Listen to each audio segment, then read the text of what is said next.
দুঃসহ স্মৃতির নাকবা দিবসে ইসরায়েলি হামলায় নিহত ১৪৩ ফিলিস্তিনি। গাজা দখলে নিয়ে ফের মুক্তাঞ্চল তৈরির ঘোষণা ট্রাম্পের। বিবাদপূর্ণ বিভিন্ন বিষয় মীমাংসায় ভারতের সঙ্গে যৌথ সংলাপের ঘোষণা ইসলামাবাদের। তৃতীয় পক্ষের হস্তক্ষেপ চায় না দিল্লি। তুরস্কের রাশিয়া ইউক্রেন শান্তি আলোচনায় পুতিন না আসায় ক্ষুব্ধ জেলেনস্কি। ট্রাম্পকে ছাড়া অগ্রগতি হবে না বলছে ওয়াশিংটন। এবং যুক্তরাষ্ট্রের এআই খাতে $1.5 লাখ কোটি বিনিয়োগের প্রস্তাব। আরব আমিরাতের শান্তি প্রতিষ্ঠায় একত্রে কাজ করার প্রত্যয়। বিশ্বজুড়ে ঘটে যাওয়া দিনের গুরুত্বপূর্ণ ঘটনাবলী নিয়ে আরটিভির নিয়মিত আয়োজন সারাদিনের বিশ্বে আপনাদের সবাইকে আমন্ত্রণ জানাচ্ছি। আমি হাবিবা আফরোজ। বিশ্বজুড়ে ছড়িয়ে থাকা ফিলিস্তিনিরা পালন করল নাকবা দিবস। ১৯৪৮ সালের ১৪ মে ইসরায়েলের রাষ্ট্রের ঘোষণা দেওয়ার সঙ্গে সঙ্গে ফিলিস্তিনের উপর নেমে আসে ভয়াবহ বিপর্যয়। ৭৭ বছর ধরে তাই ১৫ মে নাকবা বা মহাবিপর্যয়ের দিন হিসেবে পালন করেন বিশ্বজুড়ে ছড়িয়ে থাকা ফিলিস্তিনিরা। বৃহস্পতিবার আরও একটি বছর ঘুরে নাকবা দিনের গৃহত্যাগের যন্ত্রণা ও প্রাণনাশের শঙ্কায় দিন পার করছেন গাজা ও পশ্চিম তীরের অধিবাসীরা। সামদানি প্রত্যার রিপোর্ট। ১৯১৭ সালে ব্রিটেনের বেলফোর ঘোষণার মাধ্যমে সুগম হয় ইসরায়েল রাষ্ট্র প্রতিষ্ঠার পথ। ১৯৪৭ সালের ২৯ নভেম্বর ফিলিস্তিন ভূখণ্ডে দুটি রাষ্ট্র গঠনের সিদ্ধান্ত নেয় জাতিসংঘ। পরের বছর ভূখণ্ডটিতে ব্রিটিশ শাসন শেষ হলে ১৪ মে ঘোষণা দেওয়া হয় স্বাধীন ইসরায়েল রাষ্ট্রের। এরপর থেকেই প্রজন্মের পর প্রজন্ম ধরে জুলুম, সন্ত্রাস আর হত্যাযজ্ঞের মধ্য দিয়ে জীবন পার করছেন ফিলিস্তিন ভূখণ্ডের বাসিন্দারা। ১৯৯৮ সালে ইসরায়েল যখন স্বাধীনতার সুবর্ণ জয়ন্তী পালনের ঘোষণা দেয়, তখন ফিলিস্তিনের মুক্তি আন্দোলনের নেতা ইয়াসির আরাফাত ঘোষণা দেন আনুষ্ঠানিকভাবে নাকবা উদযাপনের। সে থেকে ১৫ মে বিশ্বজুড়ে ফিলিস্তিনিদের মুক্তি আন্দোলনে একাত্মতার বার্তা হিসেবে নাকবা পালিত হচ্ছে। ২০২৩ সালে দিবসটিকে আনুষ্ঠানিক স্বীকৃতি দেয় জাতিসংঘ। ৭৭ বছর ধরে চলা নিপীড়নে আজও নিজ ভূমে পরবাসী ফিলিস্তিনিরা।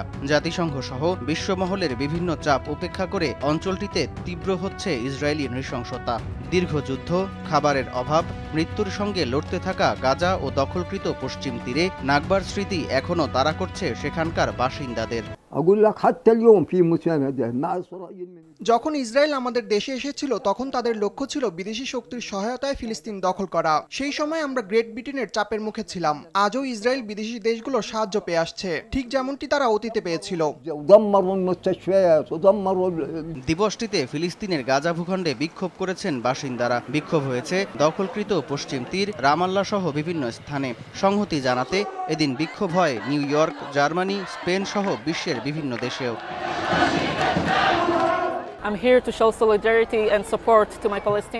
ইতিহাস জুড়ে সর্বদা শিক্ষার্থীরা ছিল বিশ্বের যে কোনো বিপ্লবের ভিত্তিপ্রস্তর এবং ভিত্তি। এই কারণেই এখানে শতাধিক শিক্ষার্থী এসে বলছে, আমি ফিলিস্তিনি, আমি আবার ব্যথা মনে রাখি। ৭৭তম নাকবা দিবসেও অবরুদ্ধ গাজায় ভয়াবহ হামলা চালিয়েছে ইসরায়েলি বাহিনী। বৃহস্পতিবার খান ইউনিস ও জাবালিয়ায় বিমানের গোলার আঘাতে প্রাণ হারান অন্তত ১১৫ জন। গত ১৮ মার্চ থেকে গাজায় নতুন করে ইসরায়েলি হামলা শুরু হওয়ার পর প্রায় ২৯০০ ফিলিস্তিনি নিহত হয়েছেন। এ নিয়ে অবরুদ্ধ এই উপত্যকাটিতে নিহতের মোট সংখ্যা ৫৩,০০০ ছাড়িয়ে গেছে।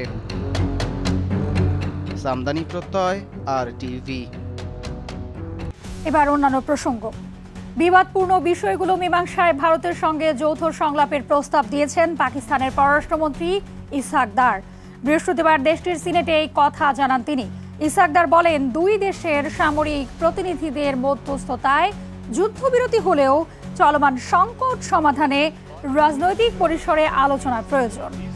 অপরদিকে ভারতের পররাষ্ট্রমন্ত্রী এস জয়শঙ্কর জানান, ভারত পাকিস্তানের দ্বিপাক্ষীয় বিষয়ে তৃতীয় পক্ষের হস্তক্ষেপ চায় না নয়াদিল্লি। 18 মে পর্যন্ত যুদ্ধবিরতির কথা জানালেও সিন্ধু পানি চুক্তি স্থগিত থাকবে বলে জানান জয়শঙ্কর।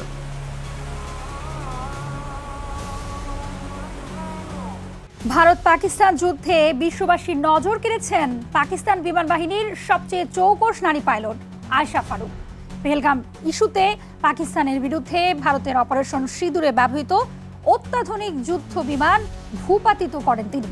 যুদ্ধক্ষেত্রে তার অসাধারণ দক্ষতা ও কৃতিত্ব এখন আলোচনায় সর্বত্র। বিস্তারিত বিন ইয়ামিনের রিপোর্টে।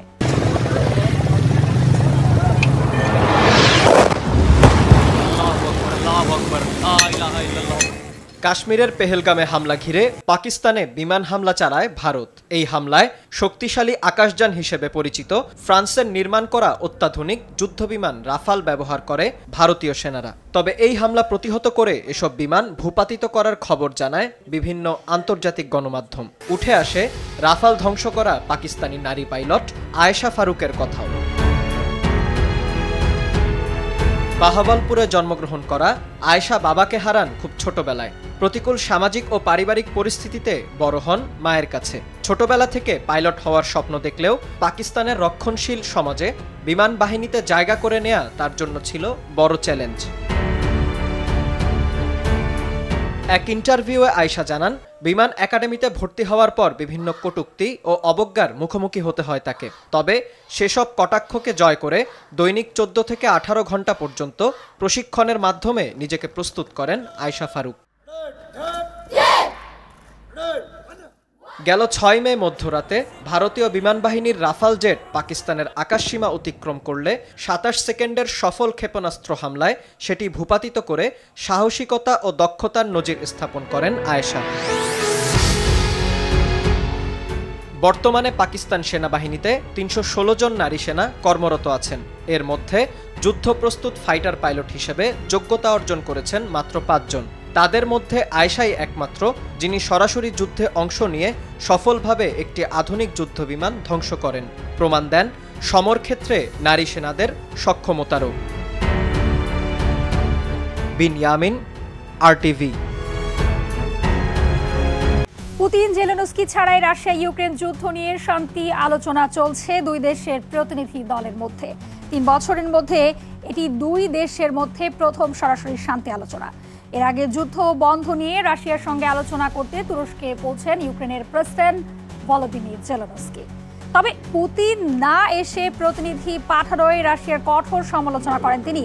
সেই সাথে নিজে উপস্থিত না থেকে ইউক্রেনের পক্ষ থেকেও প্রতিনিধি দল পাঠানোর ঘোষণা দেন জেলেনস্কি। এদিকে শান্তি আলোচনা নিয়ে তেমন আশাবাদী নয় যুক্তরাষ্ট্র। দেশটির পররাষ্ট্রমন্ত্রী মার্কো রুবিও জানান, ট্রাম্প ও পুতিন সরাসরি আলোচনায় না বসলে শান্তি আলোচনায় বড় কোনো অগ্রগতি হবে না। আগামী 10 বছরে যুক্তরাষ্ট্রের এআই খাতে $1,40,000 কোটি বিনিয়োগের ঘোষণা দিয়েছেন সংযুক্ত আরব আমিরাতের প্রেসিডেন্ট শেখ মোহাম্মদ বিন জায়েদ আল নাহিয়ান। আবুধাবির কাসর আল ওয়াতানে মার্কিন প্রেসিডেন্ট ডোনাল্ড ট্রাম্পের সঙ্গে অনুষ্ঠিত বৈঠকে এই ঘোষণা দেন তিনি। আমিরাতের প্রতিষ্ঠানগুলোর পরিচালিত বিনিয়োগ অর্থনীতি নতুন নতুন ক্ষেত্র তৈরি করবে বলেও আশা করেন তিনি। পাশাপাশি মধ্যপ্রাচ্য ও বিশ্ব শান্তি প্রতিষ্ঠায় যুক্তরাষ্ট্রের সঙ্গে কাজ করার আশ্বাস দেন তিনি। বৃহস্পতিবার আবুধাবি পৌঁছলে ট্রাম্পকে স্বাগত জানান প্রেসিডেন্ট। এরপর ক্রাউন প্রিন্স শেখ খালেদ বিন মোহাম্মদ বিন জায়েদ আল নাহিয়ানের সঙ্গে আবুধাবির শেখ জায়েদ গ্র্যান্ড মসজিদ পরিদর্শন করেন মার্কিন প্রেসিডেন্ট।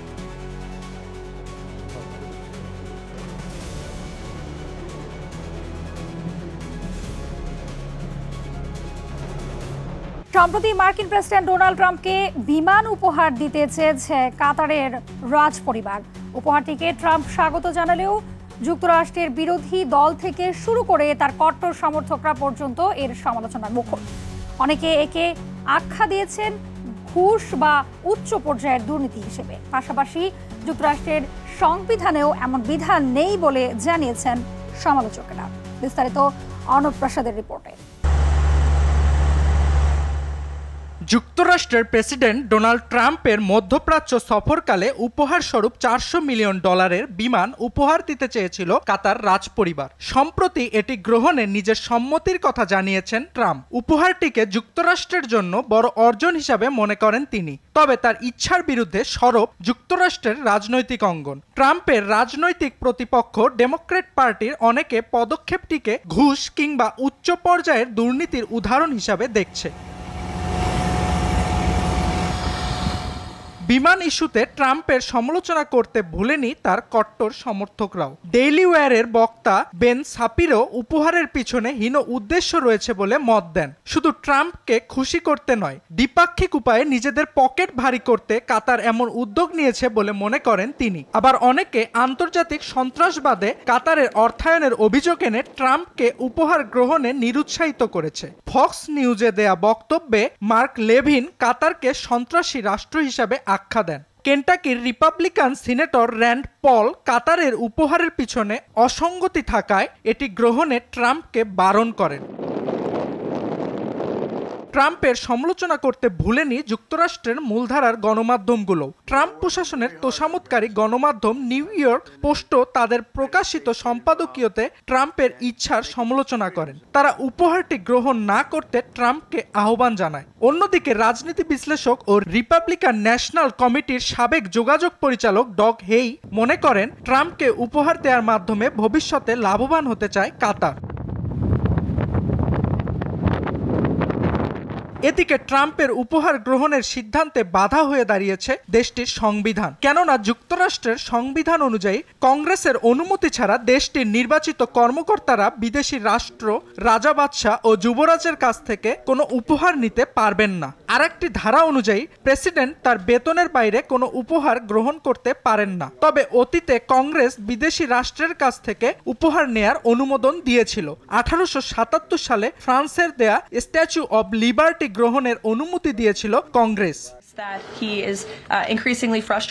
তবে সর্বমহলের সমালোচনা উপেক্ষা করে ট্রাম্পের উপহার গ্রহণের বিষয়ে যুক্তি উপস্থাপন করেছে হোয়াইট হাউস। উপহারটি ট্রাম্পকে নয়, মার্কিন সরকারকে দেয়া হচ্ছে বলে অভিমত হোয়াইট হাউসের। অর্ণব প্রসাদ, RTV। আর এরই সাথে শেষ করছি সারাদিনের বিশ্ব। RTVর সাথে সংযুক্ত থাকুন, মতামত জানান RTVর সামাজিক যোগাযোগ মাধ্যম।